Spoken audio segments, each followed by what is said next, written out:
Baik, adik-adik mahasiswa, kita hari ini kuliah produksi tanaman sayuran, budidaya tomat, Solanum lycopersicum. Tomat ini berasal awal mulanya, nenek moyangnya adalah dari salah satu negara di Amerika Latin, negara Amerika Selatan, negara Meksiko. Nah, bahasa Prancis tomat itu adalah pomme d'amour, karena bentuk buahnya mirip apel, kemudian rasanya yang lebih manis, sehingga disebut orang Prancis sebagai pomme d'amour atau apel cinta dia. Kalau orang Italia menyebutnya pomme di oro atau apel emas. Tanaman tomat adalah tergolong tanaman semusim yang tumbuhnya itu bisa 1,5 sampai 2 meter. Tinggi banget nih 2 meter ya, melebihi tinggi manusia rata-rata Indonesia nih. Jadi kalau di negara iklim sedang, tomat itu tumbuhnya tinggi tinggi banget dia, sampai di atas 2 meter rata-rata. Nah, tomat tergolong famili Solanaceae, yaitu tanaman tropika yang terdiri dari 75 genus dan 2.000 spesies. Dari famili Solanaceae yang paling penting itu adalah Solanum, kentang kita sudah kuliah kemarin. Kemudian tomat kuliah hari ini Lycopersicum, dan juga capsicum, cabai adalah termasuk famili Solanaceae. Nah, tiga ini, kentang, tomat, cabai, plus terung juga, adalah komoditas Solanaceae yang komersial di Indonesia. Nilai ekonomisnya sangat tinggi, dan bila ini ditekuni dengan serius, ini adalah sumber kesejahteraan petani dan masyarakat nih, tiga komoditas ini. Harusnya Indonesia ini unggul ya di dalam produksi tanaman hortikultura khususnya sayuran pada famili Solanaceae ini. Oleh karena secara agroklimat lahan, ya, lingkungan tropika di negara kita Indonesia sangat mendukung, sangat menunjang tumbuh kembangnya tanaman famili Solanaceae ini. Nah, ini adalah gambar garis besar dari pertumbuhan perkembangan tanaman tomat ya, mulai dari benih yang sangat kecil, perhatikan ini ukurannya sangat kecil ya, dipegang oleh 2 jari. Kemudian benih tomat itu berkecambah, kemudian menjadi seedling atau bibit tomat yang siap dipindah tanam. Ketika sudah pindah tanam di lahan, kemudian bertumbuh kembang vegetatif ke generatif.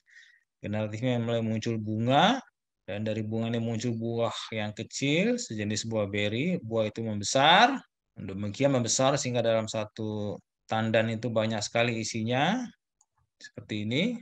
Nah, ini adalah panen yang tomat yang siap dipanen. Ketika kita kupas demikian, kita lihat daging buah tomat yang berair, juicy, yang berwarna merah, sehat, dan pastilah rasa dari tomat seperti ini rasanya adalah sangat manis ya, manisnya tomat, dan ada juga asam-asamnya, tapi dominan yang manis dari rasa buah tomat, dan aroma juga segar dan menyedapkan. Jadi kita lihat di sini ya, mulai dari yang benih ukuran sangat kecil ya, melalui proses pertumbuhan di lapangan akhirnya bisa menghasilkan buah tomat yang besar ya. Nah, ini contoh buah tomat ukuran kecil, buah tomat cherry di dalam polybag.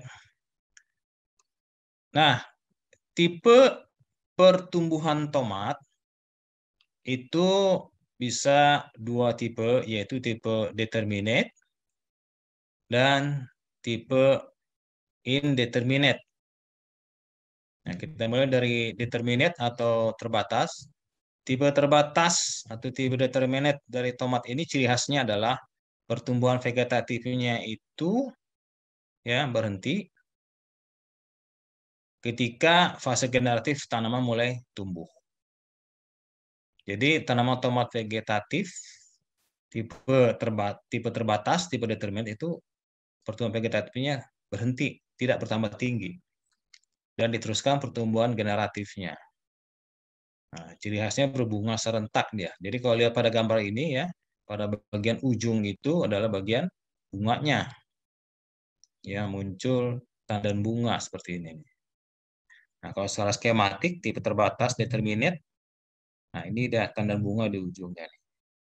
Bagian vegetatifnya sudah berhenti dia. Itu ya. Nah, kebalikannya dari yang tidak terbatas, indeterminate, ini vegetatifnya terus tumbuh. Jadi tidak terbatas pertumbuhan vegetatifnya terus tumbuh sekalipun tanaman memasuki fase generatif. Sekalipun tanaman berbunga, bagian vegetatif tomat tetap bertumbuh. Jadi ciri berbunganya itu bertahap dari bawah ke atas. Nah, kalau digambarkan secara skematik seperti ini, tanaman yang indeterminate tidak terbatas. Nah, lihat di ujung ini masih tumbuh daun, gitu ya. Sekalipun sudah ada muncul bunga, gitu ya. Baik, seperti itu perbedaan tipe tumbuh tomat determinate dan tomat indeterminate. Ya, pada gambar ini lihat. Oke, lanjut sekarang bagaimana potongan membujur dan melintang buah tomat. Nah, ini kalau kita potong secara membujur dan melintang buah tomat, bagian-bagian tomat ada terdiri atas dinding buah atau perikap, kemudian bagian biji tomat, kemudian biji ini dikelilingi oleh cairan basah yaitu gel, kemudian ini ada daging buah, bagian plasenta, dan ini rongga buahnya.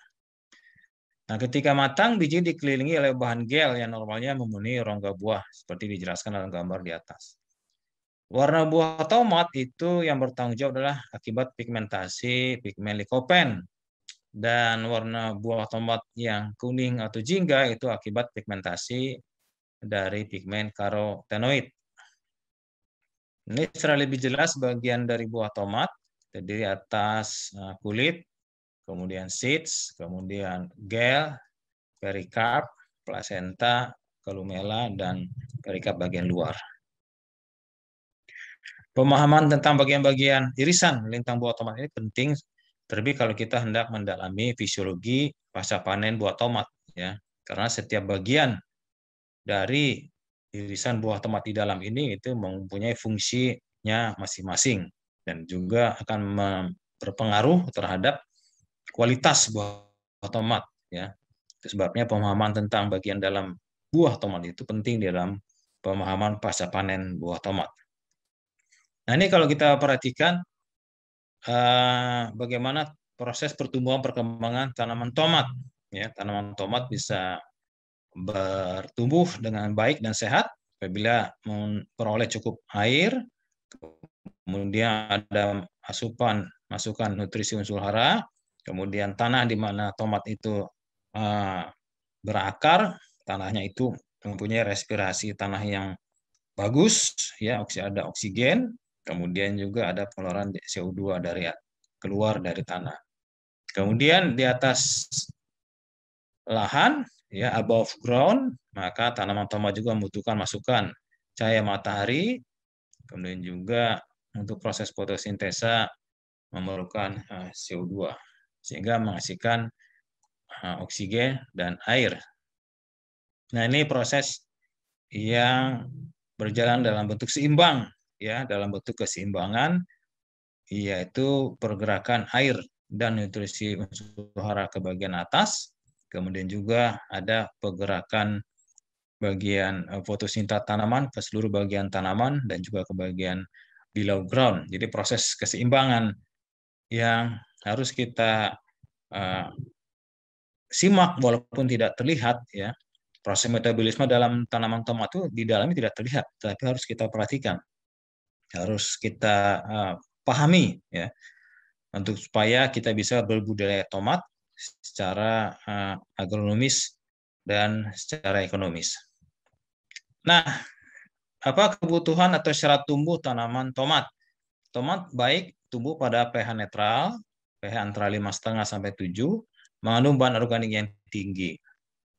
Nah, bicara pH ini sangat prinsip sekali, ya. Jadi apapun juga perlakuan yang kita berikan ke tanah kita, kalau pH-nya tidak netral, ya, tanaman tidak akan maksimal.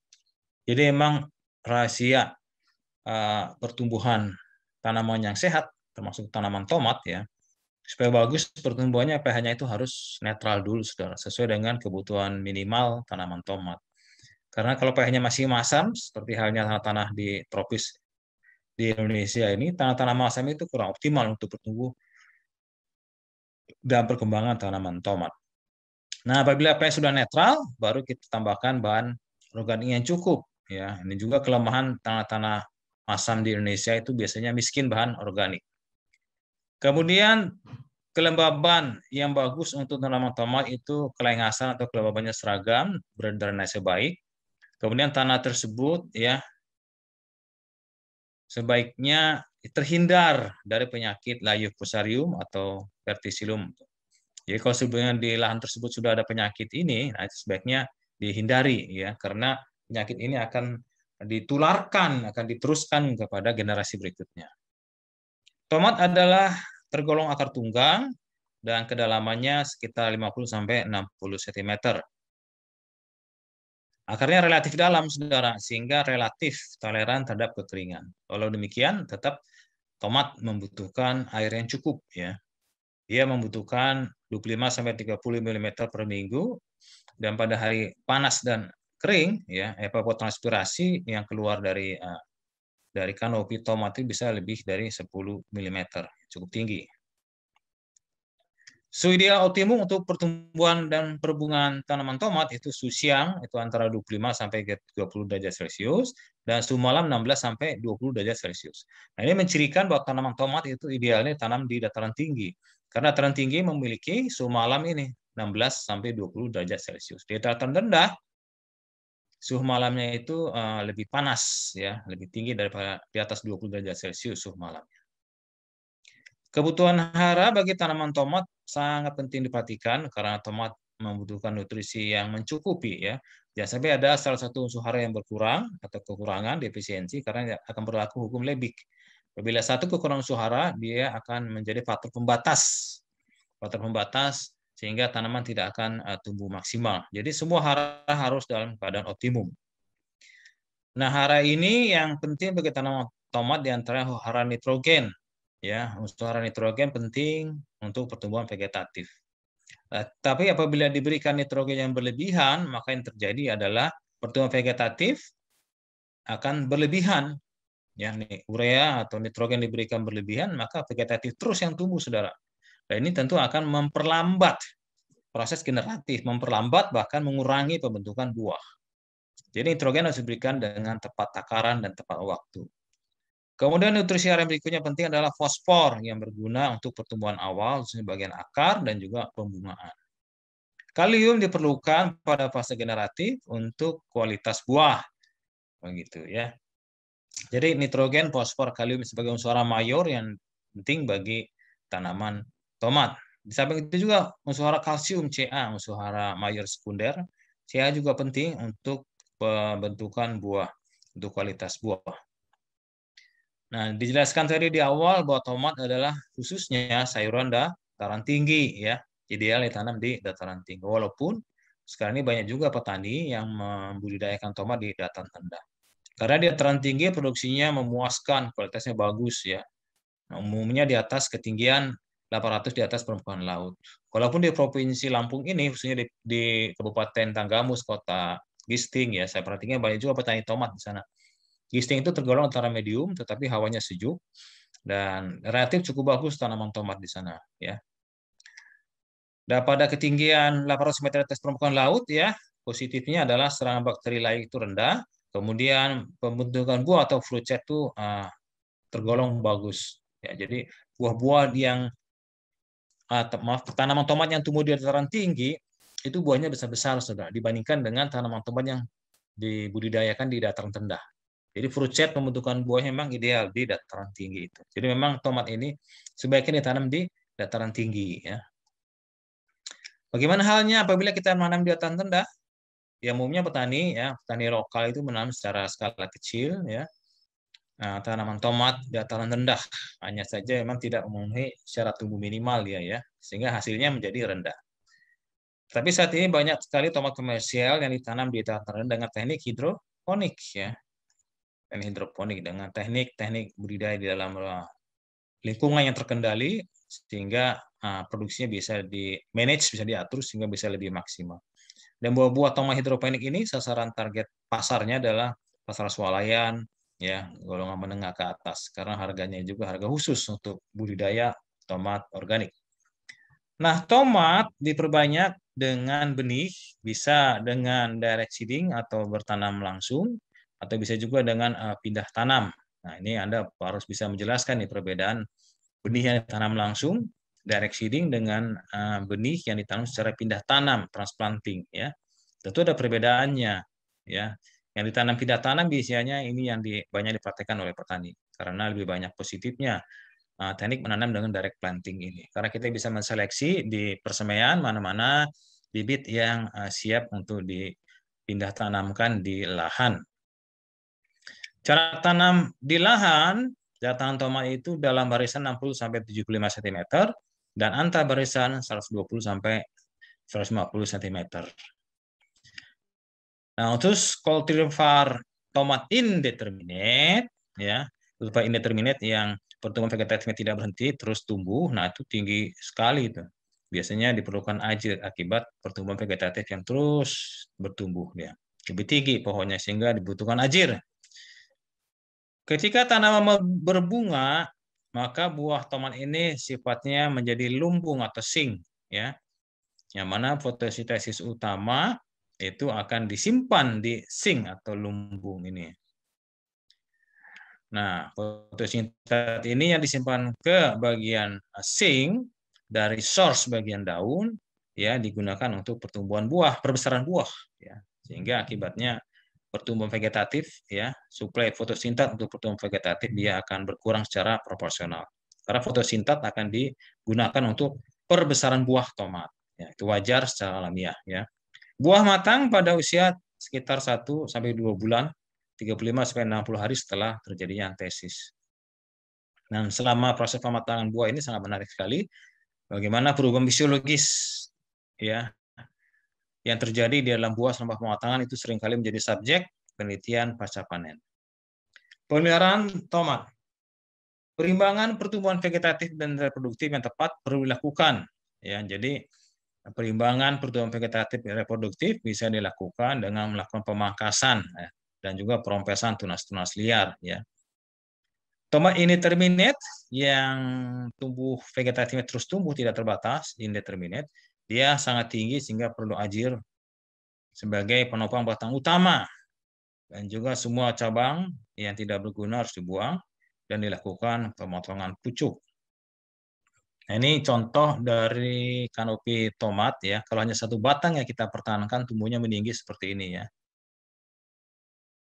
Nah, ini rawan terhadap kerobohan dia ya kan karena tumbuhnya tinggi, rawan terhadap kerobohan. Tetapi kalau kita ya memangkas kemudian mempunyai 2 atau 3 batang utama, nah kita lihat sini kanopinya lebih subur ya.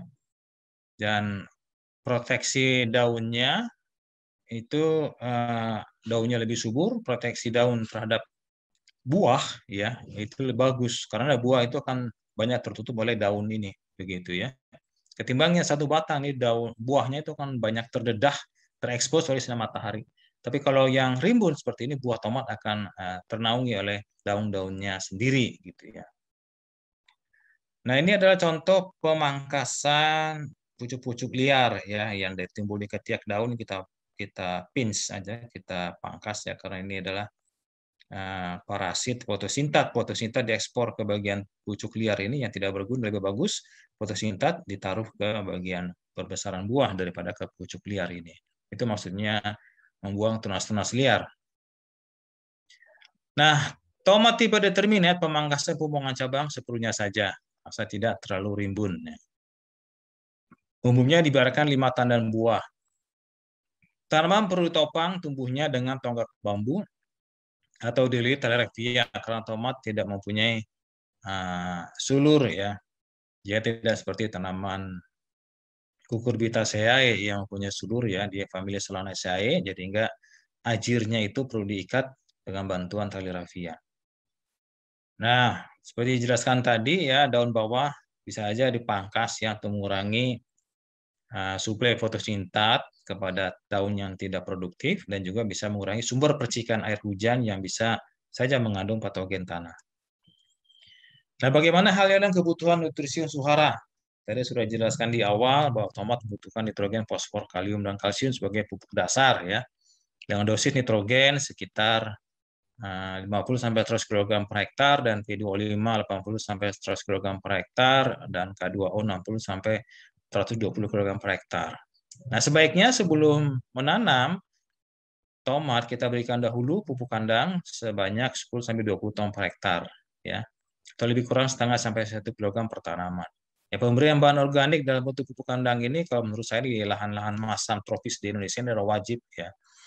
Jadi karena kita tuh kandungan bahan organiknya masih relatif rendah, sekitar 1% ya, dari yang ideal 3% kandungan C organik dalam tanah. Nah, dengan C organik yang 1% ini harus dibantu dengan pemberian melioran atau bahan pembenah tanah berupa pupuk kandang dengan dosis 10 sampai 20 ton per hektar. Nah, petani bisa juga menggunakan pupuk majemuk ya, selain pupuk tunggal, pupuk majemuk 121, 12, atau 41 ya, tergantung ketersediaan dan juga jenis tanahnya. Nah, nitrogen perlu menjadi perhatian. Ya, nitrogen ini kan adalah pupuk bagian vegetatif ya. Nah, kita berikan 2 kali ya, setengah saat tanam untuk merangsang pertumbuhan vegetatif. Jadi untuk memacu pertumbuhan vegetatif kita berikan nitrogen cukup di awal pertumbuhan tanaman dan kemudian lagi kita split lagi, setengahnya lagi diberikan setelah berbunga ya. Jadi kita split oleh karena kebutuhan nitrogen di awal itu masih butuh sedikit, di samping juga karena sifat urea yang mudah tercuci, mudah terurai ya. Sehingga kalau diberikan sekaligus di awal tanam, dia akan cepat hilang. Tapi kalau diberikan kita bertahap, karena sifatnya yang mudah hilang, ya, kalau diberikan bertahap, maka nitrogen akan lebih efektif diserap oleh tanaman. Nah, apabila ingin memberikan pupuk ekstra, pupuk tambahan, selain pupuk yang sudah dijelaskan sebelumnya, bisa juga ya, foliar application atau pupuk daun, seperti, ya mohon maaf, diberikan nama merek ini untuk memudahkan kita saja. Ya, pemberian pupuk daun juga bisa diberikan mulai dari awal tanam sampai dengan fase berbunga. Ya. Kemudian pemberian tambahan pupuk kalsium. Nah, ini penting sekali, saudara, pupuk kalsium bagi budidaya tomat supaya buah itu lebih keras. Ya, firmness atau kekerasannya itu lebih keras ya, sehingga tanaman itu tidak mudah terserang penyakit busuk ujung buah, blossom and rot. Nah, ini beberapa gangguan fisiologis pada tanaman tomat ya, di antaranya cut phase. Ini seperti pada gambar ini cut phase ya. Ini karena penyerbukan buah yang tidak sempurna. Kemudian ada juga retak buah. Nah, growth cracks. Ini kita lihat di sini ada retak buah yang konsentris. Ini retak buah ini. Yang modelnya konsentrik ya, memutar gitu. Itu konsentrik retak buah. Diduga oleh karena salah satunya kekurangan kalsium gitu. Bisa juga retak buahnya radial dia. Nah, radial tuh jadi seperti ban radial begitu ya. Retak buahnya seperti ini. Ini growth crack retak buah. Bisa juga sunscale karena terbakar matahari ya. Seperti saya jelaskan tadi, apabila buah tidak terlindung oleh kanopi daun ya, dia rawan rentan terbakar matahari yang terik. Bisa juga penyakit fisiologis karena water stress, kekurangan air sehingga tidak juicy bagian gelnya ini, kosong melompong di bagian rongganya kosong. Ini karena kekurangan air. Bisa juga terjadi blossom and rot ya. Blossom and rot diduga oleh karena salah satunya kekurangan kalsium. Di samping juga oleh karena buruknya irigasi. Blossom and rot juga bisa terjadi, penyebabnya seperti itu. Atau juga bisa oleh karena penyakit nematoda root knot ya. Ini bisa juga adalah gangguan fisiologis. Kemudian beberapa penyakit yang menyerang tanaman tomat diantaranya adalah busuk daun, ya, early blight, kemudian busuk buah, late blight, ya. Kemudian antraknosa, ya. Antraknosa menyebabkan penampakan luar buah tomat jadi tidak menarik, konsumen biasanya tidak akan membeli. Ya. Kemudian beberapa serangga yang menyerang tanaman tomat diantaranya adalah ulat daun, ya, ulat buah. Nah, ulat-ulat ini memang harus kita cegah sedini mungkin, karena bagaimana kalau kita sedang makan tomat tiba-tiba di dalamnya ada ulat, wah ini sangat mengganggu sekali ya bagi konsumen. Nah, ini adalah beberapa nama penyakit pada buah tomat ya. Nanti Anda bisa baca sendiri di buku aslinya Yamaguchi Sayuran Dunia. Demikian pula ini beberapa nama virus dan juga hama serangga yang menyerang tanaman tomat. Nah, sekarang kita masuk ke pembahasan pasca panen tanaman tomat ya. Jadi tomat itu dipanen ya sesuai dengan kebutuhan pasar dia. Ada pasar yang memanen ketika masih hijau, ada pasar yang memanen ketika sudah breaker atau pecah warna, ada pasar yang memanen ketika masa peralihan ya. Tergantung kebutuhan pasarnya di mana. Nah, fase panen hijau muda deskripsinya itu adalah buahnya masih hijau ya, namanya juga hijau muda. Ya, jadi buahnya masih tampak hijau, kemudian gelnya belum terbentuk, bijinya mudah terpotong ketika buah diiris. Kalau hijau matang, itu hijaunya menyala, bulat sempurna, kulit mengkilat berlilin. Bijinya terbenam di dalam gel dan tidak mudah terpotong ketika buah diiris. Fase semburat atau breaker, fase pecah warna ini cirinya adalah warna sudah muncul warna merah atau orange. Nah, jadi warna hijaunya jadi pecah ya, muncul warna baru, warna merah jambu pada ujung buah. Ya, itu fase breaker namanya ya. Kemudian warna oranye atau warna merah mulai banyak ke fase peralihan, dan biasanya warna merahnya ini sudah 10-30% permukaan buah, itu fase peralihan. Kalau sudah setengahnya berwarna merah jambu, itu sudah disebut fase merah jambu. Dan kalau sudah 60-90% sudah merah muda, dan 90% ke atas semua permukaan buah tomat sudah berwarna merah. Nah, ini fase-fase ini penting sekali, saudara, dalam hal mengambil keputusan kapan petani akan memanennya. Karena ketika petani memanen, ya dia harus menyesuaikan diri dengan kebutuhan pasar. Ya, pasar itu juga membutuhkannya warna apa, gitu ya. Apa warna buah tomat yang disukai oleh konsumen, gitu. Kemudian juga pengetahuan tentang fase panen buah tomat ini itu petani penting harus mengetahui untuk mengambil keputusan berapa lama transportasi ya dari lahan ke ke ke konsumen, berapa lama transportasinya. Itu karena buah tomat kan buah klimaterik ya, dia akan terjadi pematangan walaupun sudah dipanen selama dalam perjalanan. Jadi jangan sampai petani itu memanen tidak tepat waktu sehingga akhirnya sampai ke tangan konsumen dalam keadaan merah busuk. Nah, seperti itu ya. Itu yang harus dicegah. Nah, untuk lebih jelasnya klasifikasi dari fase-fase warna dari buah tomat dijelaskan dalam gambar ini ya. Mulai fase green, hijau, kemudian fase breaker. Breaker itu yang warna pecah ya. Lihat, ini ada breakernya Pak. Yang semuanya hijau, nah mulai ada muncul warna merah muda itu breaker, bahasa Indonesia semburat ya. Mulai pecah buah. Nah, turning udah mulai peralihan dia. Hampir 30% sudah berwarna merah jambu. Nah, kemudian fase pink, fase merah muda, light red, dan fase red. Nah, konsumen tentunya menyukai ya tomat yang ya tergantung selera ya. Ada yang suka light red, ada yang suka red. Tapi bisa juga ya retailer atau toko dia suka fase pinknya. Supaya apa? Ketika masih dalam masa penjualannya, tomatnya kan terus masak ya, akan berubah warna. Jadi masih punya masa panjang yang cukup sampai ke tangan konsumen ya. Shelf life-nya masih bisa cukup panjang kalau retailer tokonya memesan buah dalam fase pink ini. Tapi kalau toko menjual pada fase red, nah ini kan shelf life, masa panjangnya singkat sekali. Dia akan cepat busuk nih warna fase red ini.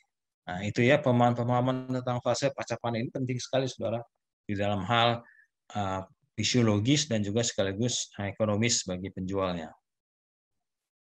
Nah, ini adalah beberapa perubahan fisiologis yang terjadi di dalam buah tomat pada berbagai fase.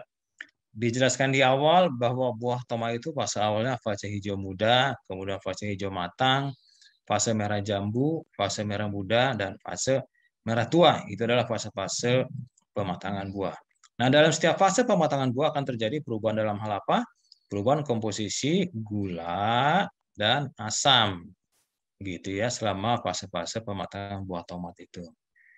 Nah, pengetahuan tentang fase pematangan buah ini itu berkaitan dengan bagaimana rasio nisbah antara gula dan asam organik yang ada di dalam buah tomat itu. Nah, kalau kita lihat di sini bahwa yang bergambar tanpa titik-titik ini fruktosa. Nah, ini fruktosanya, kemudian yang ada titik-titik glukosa, sukrosa yang garis ke bawah vertikal, kemudian asam sitrat ya, yang garis-garis miring, dan asam malat yang garis hitam tebal. Jadi ada dua jenis asam pada buah tomat, yaitu asam sitrat dan asam malat, ya. Dan tiga jenis gula pada buah tomat, fruktosa, glukosa, dan sukrosa. Nah, kita lihat di sini fruktosa. Fruktosa itu terus meningkat, ya, mulai dari fase hijau muda sampai ke fase merah, terus meningkat, ya. Jadi setiap jenis gula, fruktosa juga, glukosa juga meningkat, dan sukrosa itu jenis gula yang relatif sama dia, gula sukrosanya, gitu ya. Nah, jadi penyebab rasa manis pada tomat, pada buah tomat itu disebabkan oleh gula, fruktosa, dan glukosa yang terus meningkat sejak fase hijau muda sampai fase merah tua. Nah, bagaimana dengan asamnya? Kita lihat di sini kandungan asam sitrat itu relatif sama, ya, pada setiap fase. Hampir setiap fase itu sama kandungan asam sitrat, kecuali pada fase hijau muda asam sitratnya paling rendah. Tapi asam sitrat pada hijau matang, fase merah jambu, fase merah muda sampai merah tua itu asam sitratnya relatif stabil. Nah, yang terus menurun rasa asam itu asam malat. Jadi penyebab rasa asam pada buah tomat oleh karena kandungan asam malat yang tinggi, saudara, ya. Coba Anda makan buah tomat hijau muda, oh, asam banget. Karena kandungan asam malatnya masih tinggi. Tapi seiring dengan perubahan warna menjadi merah tua, maka buah tomat akan terasa lebih manis. Kenapa rasa lebih manis? Oleh karena berkurangnya asam malat. Gitu, ya, berkurangnya asam malat. Dan diiringi dengan bertambahnya bertambahnya jenis gula fruktosa dan glukosa. Jadi kita lihat sini bahwa nisbah perbandingan gula dengan asam itu sangat menentukan kualitas buah tomat. Dan sangat menentukan juga bagaimana konsumen membeli buah tomat itu. Karena konsumen ada yang senang dominan asam, ada juga konsumen yang menyukai tidak terlampau manis, gitu ya. Tapi asamnya juga ada sedikit, gitu. Jadi ini pengetahuan tentang fisiologi pasca panen sangat penting kita ketahui. Nah, ini menarik pada gambar ini oleh karena dalam satu tandan itu terdapat, ya, 4 jenis fase buah tomat, saudara, ya. Yang paling bawah ada tomat fase hijau, kemudian ada tomat fase peralihan atau turning, kemudian fase merah muda, dan ini buah tomat yang sudah merahnya sempurna nih, ya.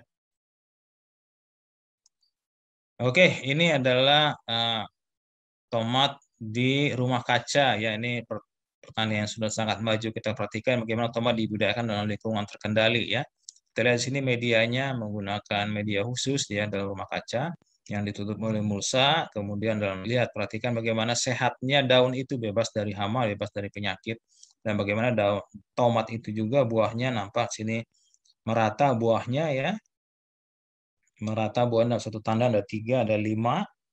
Dan kemudian juga kita lihat di sini tanamannya terus dia tumbuh, ya. Sepertinya ini ada indeterminate karena bagian atas adalah vegetatif daun, jadi tidak terbatas kebutuhan vegetatifnya. Oleh karena tubuhnya tinggi, maka dia perlu dibantu dengan ajir dalam hal ini, dan lingkungan greenhouse ini yang menggunakan tali yang tarik ke atas, ya. Nah, ini bagus sekali, ya. Inilah yang disebut dengan industri tomat komersial, dan seperti inilah yang harusnya dikembangkan di negara Indonesia, ya. Negara Belanda itu negara yang kecil, ya, hanya seluas Jabodetabek lebih kurang, ya. Penduduknya 17 juta jiwa, tapi dia adalah pengekspor tomat terbesar di dunia, atau mungkin nomor 1 pengekspor tomat di Eropa, ya, Nederland, Belanda itu. Mengapa demikian, ya? Karena mereka itu adalah mengusahakan membudidayakan tomat di dalam rumah kaca. Jadi luasan rumah kaca di negeri Belanda itu salah satu yang terluas di dunia. Jadi kebanyakan petani di sana petani rumah kaca, begitu maksudnya, ya. Kalau kita Indonesia banyak petani-petani di lahan bebas terbuka, ya. Dan ternyata petani yang membudidayakan tanaman di rumah kaca dari lingkungan terkendali, ya, itu lebih produktif, lebih efisien, lebih produktif karena lingkungan itu dikendalikan, ya, suhu, kelembaban, nutrisi suara semua dikendalikan oleh manajer, oleh petaninya itu sendiri.